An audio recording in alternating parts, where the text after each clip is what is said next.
সিসিটিভির ফুটেজে দলটির অবস্থানরত হোটেলের সিসিটিভি ফুটেজে দেখা যায় অনুমতি ছাড়াই নিজ রুমে রাতে নারী অতিথি নিয়ে আসেন জুপিটার। যমুনার অনুসন্ধানে উঠে আসা এই ভিডিও এরই মধ্যে বিসিবিতে পৌঁছে দিয়েছে রংপুর কর্তৃপক্ষ। তবে একই অভিযোগে সাব্বির আর আলামিনের ওপর শাস্তি নেমে আসলেও রংপুর রাইডার্সের বহিষ্কৃত ক্রিকেটার জুপিটারের বিরুদ্ধে এখনো কোনো ব্যবস্থা নেয়নি বিসিবি। আমি কিছু অনৈতিক কাজ করতে পারবো কিনা।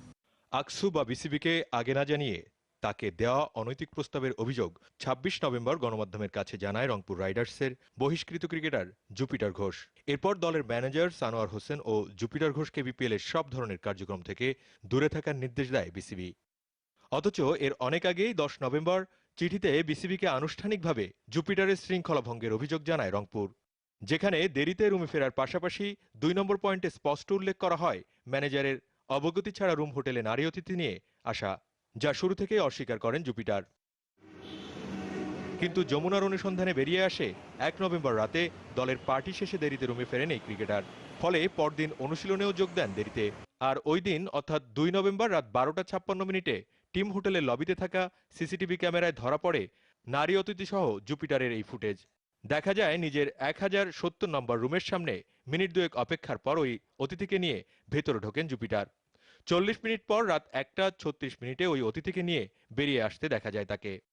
অনুসন্ধানে এই তথ্য বেরিয়ে আসার পর বিসিবিকে ওই ভিডিও ফুটেজ পৌঁছে দেওয়ার কাজ করছে রংপুর। চেয়ারম্যানের দাবি, মূলত দল থেকে বহিষ্কারের প্রতিশোধ হিসেবেই ফিক্সিং এর মিথ্যে অভিযোগ এনেছেন জুপিটার।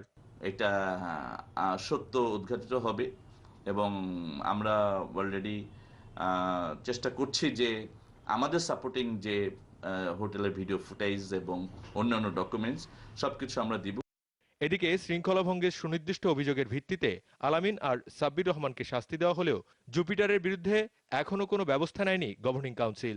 তবে রংপুর রাইডার্সের বিপক্ষে যে ফিক্সিং এর প্রস্তাবের অভিযোগ করেছে জুপিটার, তার তদন্ত চলছে বলে জানিয়েছেন সদস্য সচিব এইচ মল্লিক। সানোয়ার ভাইয়ের যে ইস্যুটা, সে যেহেতু আমি একদম ক্লিয়ার কাটই বলে দিয়েছি যে সে যেহেতু ঢাকা গ্ল্যাডিয়েটরের ম্যানেজার ছিল, আমরা যেহেতু তদন্তও করব। বিপিএল আর বিতর্ক যেন একসাথে গাথা।